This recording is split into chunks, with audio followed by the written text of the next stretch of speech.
Kembali di Corporate Action, produsen roti PT Nippon Indosari Corporindo Tbk yang dikenal dengan brand Sari Roti berkomitmen untuk terus memenuhi permintaan kuat produk roti yang terus tumbuh di Indonesia.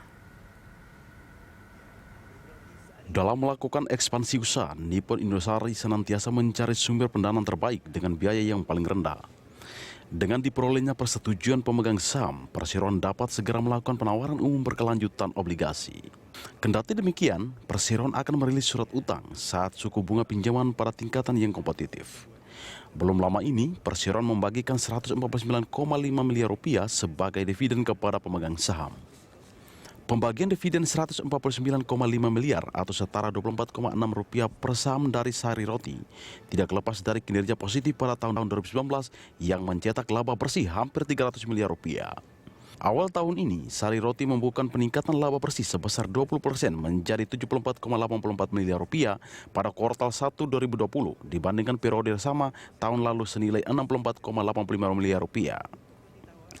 Kenaikan laba bersih Perseroan didorong oleh pertumbuhan penjualan Perseroan yang tercatat Rp912,9 miliar atau naik 15,3% dari periode kuartal 1 2019 sebesar Rp791,72 miliar.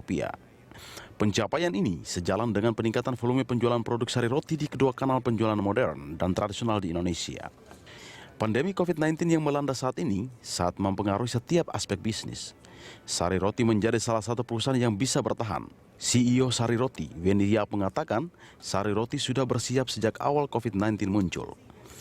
Persiapan yang diperkirakan olehnya pertama kali adalah mencari kredit lain dan funding. Sebagai antisipasi, kalau saja dibutuhkan ekstra raw material untuk extra raw quarantine.